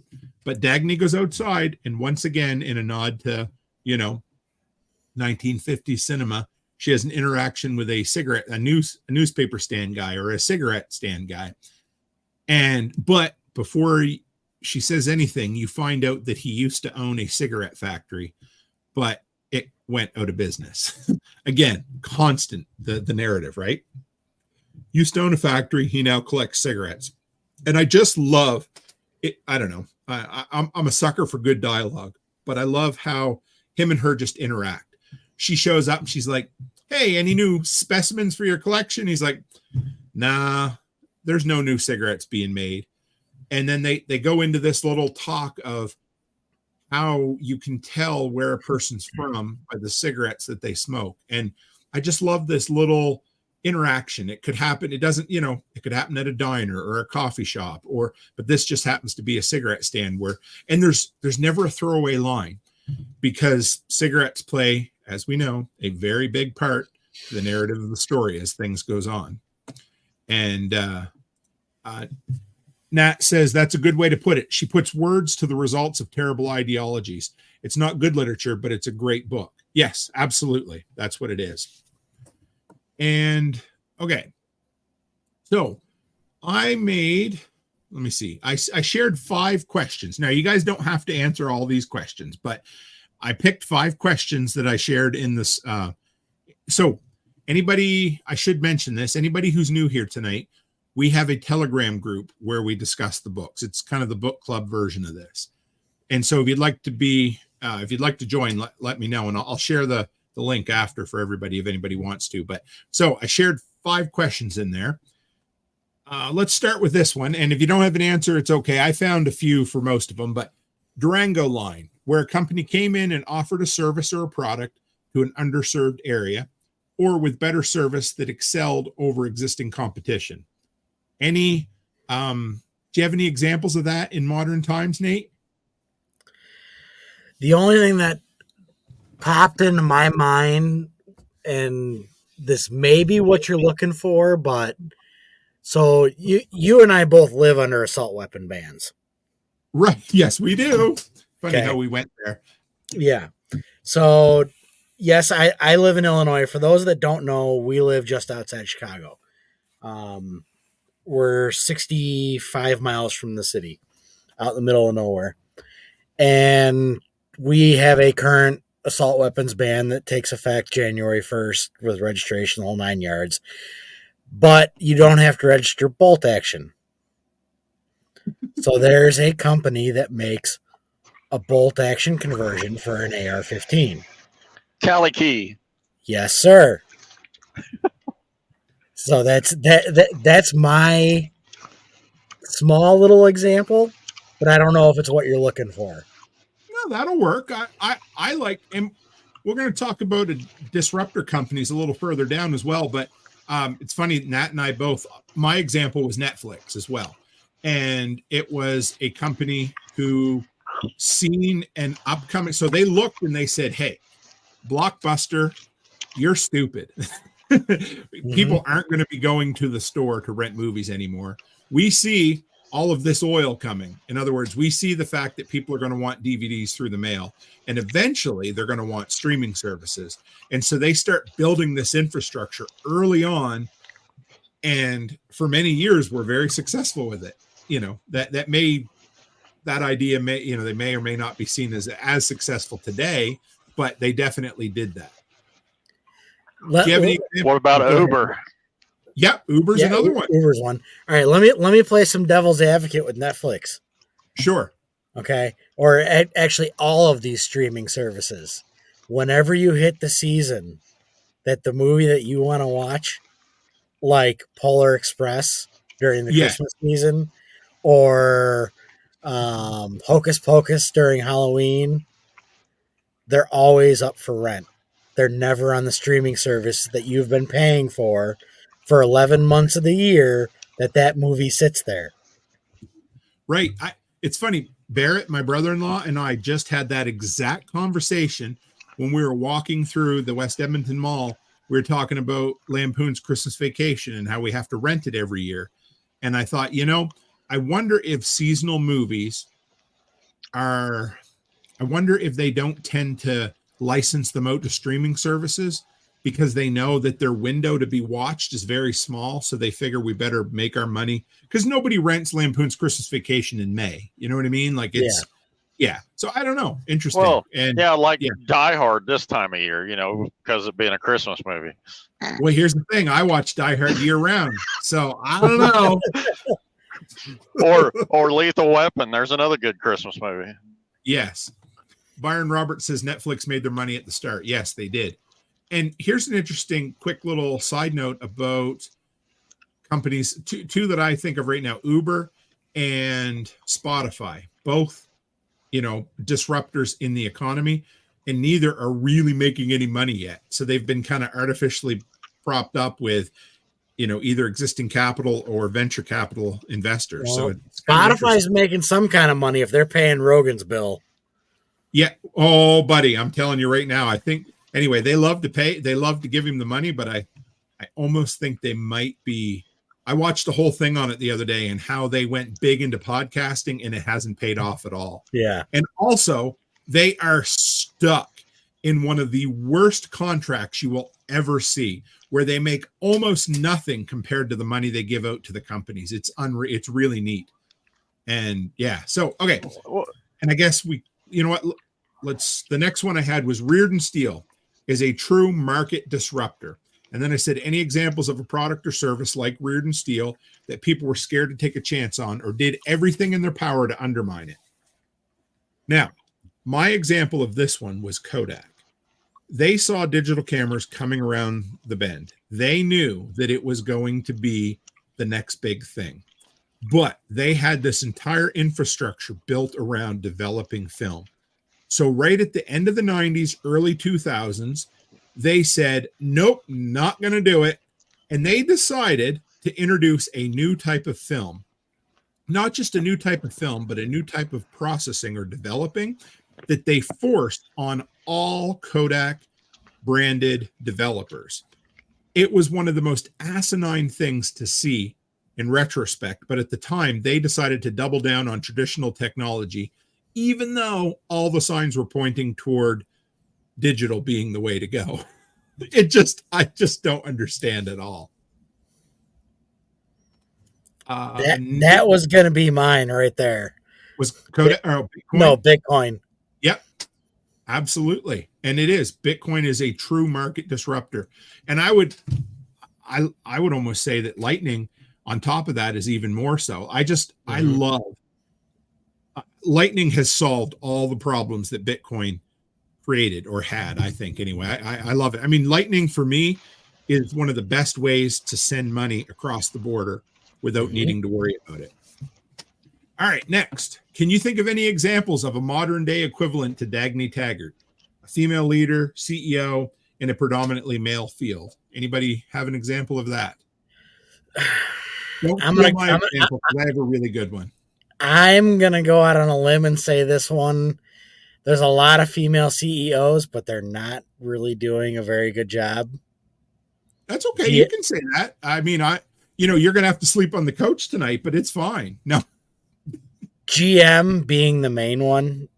General Motors. Are they being run by a lady? Yes. Huh. Yep. Did not know that.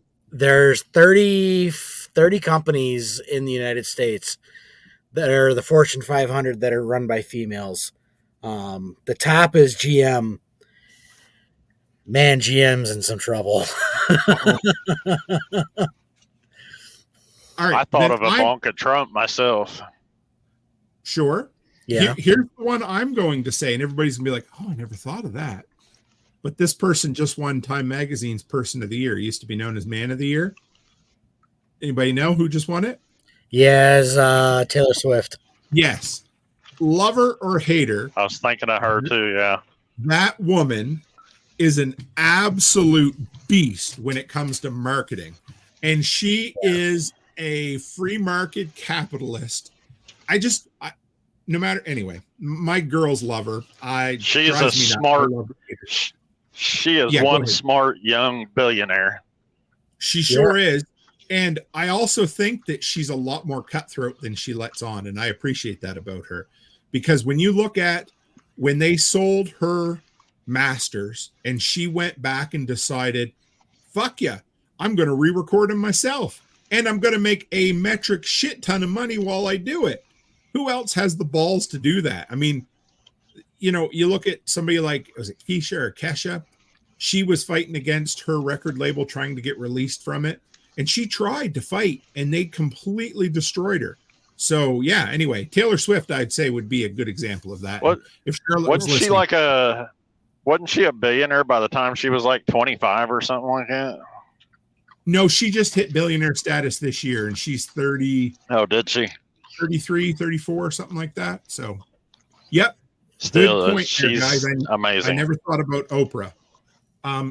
Another one, Reese Witherspoon right now. I believe she's a billionaire right at the moment. And she did all of it off the back of a book club. She runs a book club similar to Oprah. When she takes a book on to run in her book club, part of the deal is that she gets the majority of the movie rights for these books. And she has optioned a few of these books into fairly successful films and has made a boatload of money that way as well. So there's some out there. I think it's kind of cool. People are like, yeah, you shouldn't be surprised. Anyway. So this one should be fun. Can anyone find a modern day, or anybody want to cite a modern day example of the San Sebastian line? And I put, i.e., a feel-good government make-work project designed to pad the pockets of those who are involved. John, you want to go first? I don't know. I don't want to get him in trouble by talking about any, pokey stuff. I'm going to talk about guns. So here, let me go first. So in Canada, a little less than 20 years ago, the Liberals, who would be your guys' Democrats, started a gun registry where all long guns, no matter what they were, needed to be registered. And it turned into one of the biggest boondoggles in Canadian history. It ended up costing over $2 billion, did literally nothing for public safety, and was eventually done away with by the Conservative government. So for me, I would say that's a perfect example of a feel-good, do-nothing government waste of money. So gunfighter, go ahead. That whole thing, when you start talking about like gun laws and stuff, like I have literally never been able to wrap my head around how they think that they can pass laws to keep people who don't obey laws from doing stuff that's against the law. That's literally the theme of this book, though, guys, is a whole bunch of people who try to continuously pass laws to get things to happen that are never going to happen. You know, that's just what that is the socialist communist mindset. Look, Martinson has been 1 second behind me all night. Martinson literally says communism at its best. All right. So before we go too far into this, I have two things. Okay. So I'm glad you took the guns, because then I can take something else.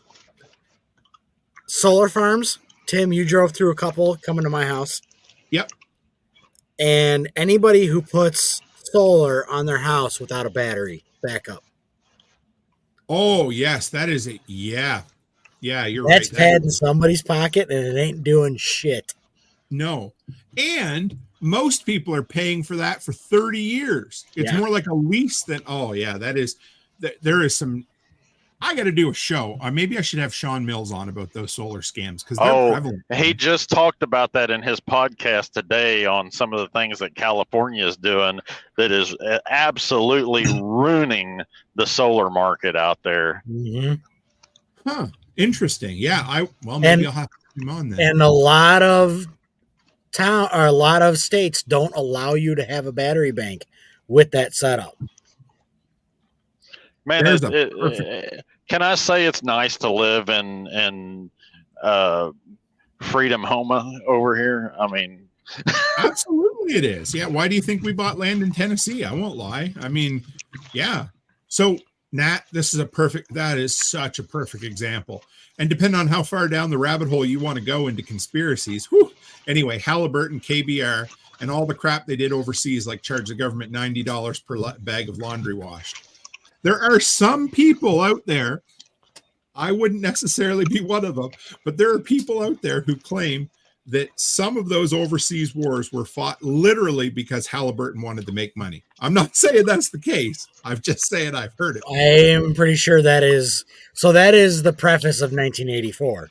Who are we going to fight now? Right. Absolutely. And the other thing is, that is I want to say conservative. What do you guys, Republican? That was a Republican thing when it came down to those wars that were fought post 9/11. That was George Bush and Dick Cheney, right? Yep. Is that who? Yeah. So anyway. Yeah, but you have to remember, I remember getting into a fight with a Democrat a couple of years ago. Republicans do nothing but start wars.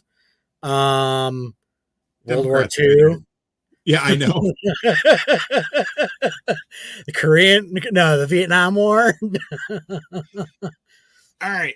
Last question for the evening, boys. And this one's a little bit tougher, but may not be too hard. Quite often, the conversation in Atlas Shrugged is very similar to modern day political doublespeak. Or, something that's been around forever. Anybody want to cite any examples of some of our favorite politicians who love to use political doublespeak? Or take credit for other people's stuff? Is that a good one? Sure. For me, when I hear this, I think the politicians that do this for hours, and for those on the audio, I'm moving my hands like a puppet. They talk all day long and don't say anything. So our senator for the state level is the same as Rockford's. And he's a Republican. And he was here all over social media talking about opening up the Belvedere car plant for battery EVs. Okay. That was part of the union agreement that the UAW and Biden wanted, but he took credit for it. That's a good politician right there. So I'm going to say Chrystia Freeland, and you guys aren't going to necessarily know who she is, but I'm going to guess Chris Dixon and the Starks are going to know. She is the financial minister for Martinson might know as well, but she's the finance minister for the ruling Liberal Party right now.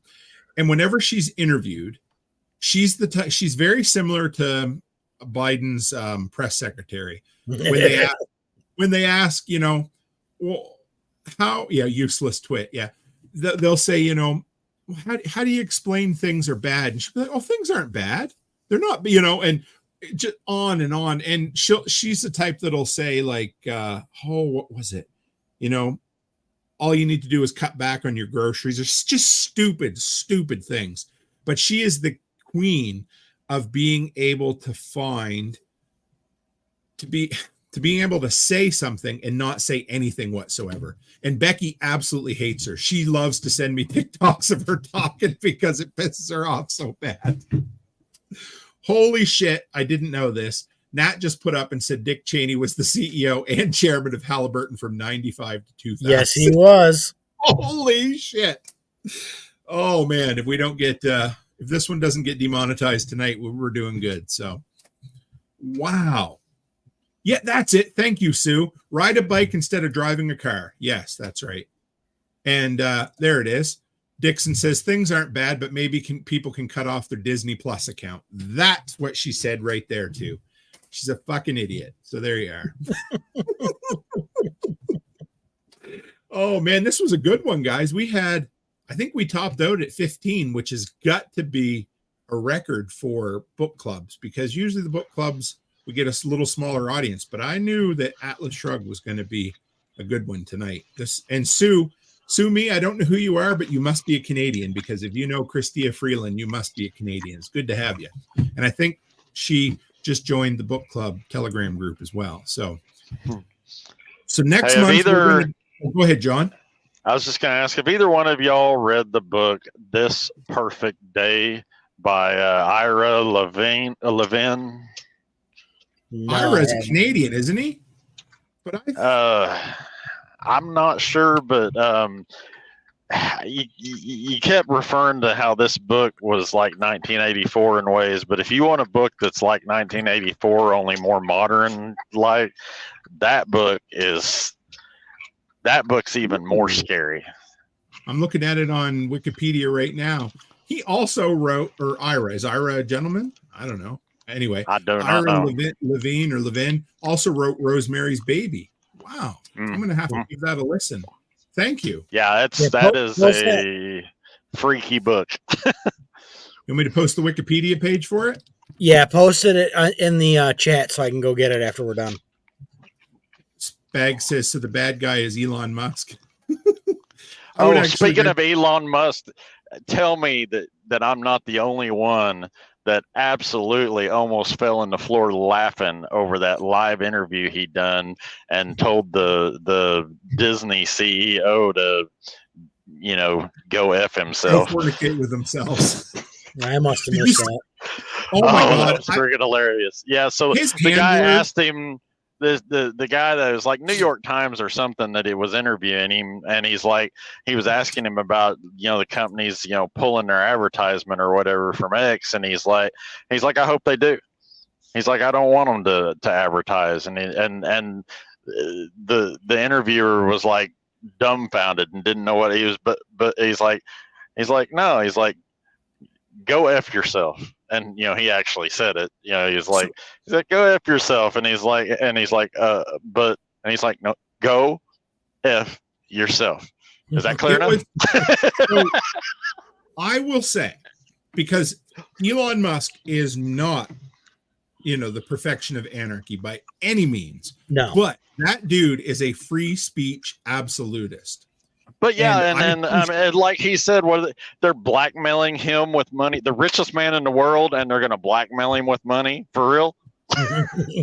So it was hilarious because it was New York. It was the New York Times, Nate. If you haven't seen it, you have to watch the interview. But basically, Elon Musk is there, and I'm just watching it, and I'm thinking his handlers and the people who look at the the stock figures for Tesla and Twitter, they must be sick to their stomach when he does stuff like this. I will bet you money Elon Musk doesn't have handlers, and he's fired them. You're probably right, but. So, okay, if anybody's offended by the F word, you probably shouldn't be listening to this show. But that's besides the point. So they basically asked him, what are you going to do with the mass exodus of advertisers leaving Twitter right now? And he instantly goes from happy Elon to when I don't know, red-faced Elon, where he gets fucking mad right away. And he looks right into the camera and he says, if anybody ever thinks they're going to blackmail me with money, I'll tell you what they can do right now. They can go fuck themselves. And the dude is he's like, he's dumbfounded. And Elon's like, basically, in case you didn't just hear me, you and all the other ones who have left can go fuck themselves. And he was so proud of himself. And I was like, dude. Yeah, he says, hi, Bob. Talking to the CEO of Disney. And it is pretty cool to be alive during a time when a gentleman like Elon Musk gets on TV like that, because you don't get that every day. And he's the type of guy that has money that allows him to do this, and it's pretty cool to see, because I don't agree with a lot of his things, and I definitely don't think he is altruistic by any means, but that's okay. But man, when it comes to free speech, I think he's about as close to an absolutist as we're going to see in our day, and I appreciate him for it. And he's not even an American. Well, he is now, but he was born in South Africa or whatever, so yeah, something like that. Interesting dude. So anyway, there we are. We ended up on a tangent, but that's cool because I'm sure we'll talk more about Elon as this book progresses. So we don't need to make predictions for the next 3, but so January we're going to have our next episode. We'll do the next 3. We'll do episode chapters 4 through 6, and John, and where can people find you if they want to talk to you or say hello? Just don't find me. You're better off. How about you, Nate? I almost called you Nat. It's all right. Well, I'm the bearded half of Two Chicks Homestead. So you can find me at twochickshomestead.com or on Telegram. We have our group. We're in Tim's group, the book club, pretty much everywhere that you need to find us. So Aaron and I do a weekly podcast. I think we just hit 80 episodes last week. Nice. So proud of you, man. Yeah, it's been a fun run. I just want to, I just saw this, and Sandy just said maybe one day we can do a gathering up here in the frozen north. There's a few of us now. There really are, and I love it. Thank you, folks, because when I first started creating this community, it was me and a whole bunch of damn Yankees. No, see, the Americans will get mad when I say that, because to us, everybody's a Yankee, but I know. Anyway, Americans. And now there's a ton of us Canucks up here too, so it's great. I love to see that there's some freedom-loving Canadians too, so it makes me happy. But real quick, guys, I wanted to touch on a couple quick things we got coming up. Tomorrow night, I'm doing the This Week in Prepping episode. Next Friday night, we are doing the Workshop Watch Party. We did that last year, and it was such a huge hit that we're doing it again. And wow, I just want to Crunchy Mama Farms. We aren't all Yankee. I knew she'd say that. Good to hear you in here. I met them at Midwest Preparedness Festival. So great couple, incredible couple. And yes, I know you're not all Yankees. It's just a ignorant Canadian thing we say to piss Americans off some days. But anyway, next Friday night, we're doing the Workshop Watch Party. We're going to watch Lampoon's Christmas Vacation. If you want the super secret invite, you got to join the Telegram group, because it's not going to be on YouTube, as you can imagine. What else do we have coming up? Christmas Eve, we're going to have our annual Christmas special, but this year it's going to be different. It is the King of the Hill Y2K episode. But Okay. we have everybody. It's going to be awesome. We've got a whole bunch of delinquents from the workshop who are going to do voices, and it's going to be fun. Last year I did it all, and it was okay. And then finally, I don't know if I've announced this yet, but we're going to do Workshop Talk Radio again for New Year's Eve, New Year's Day, like we did last year, Nate. Remember that? Yep. So I'm officially looking for content. People, whatever you've got. But if you want to give me a full episode or a half an episode, whatever it is, we're basically going to do 2 12-hour just live streams of everybody's content in the community, anybody who wants to be involved. And I may get on and do some live commentating, but what it is I called it the soundtrack to ringing in the new year. And basically we're just going to have it playing. People will jump in and out of the live chat, and it'll just be a celebration of all things content from the workshop. So it'll be a lot of fun. But with that, folks, we appreciate you. We just hit the 2-hour mark. For anybody who listens to these episodes, thank you. We love doing them, and I apologize that they go so long, but man, they're a lot of fun. So as always, stay happy, stay healthy, and have a great week.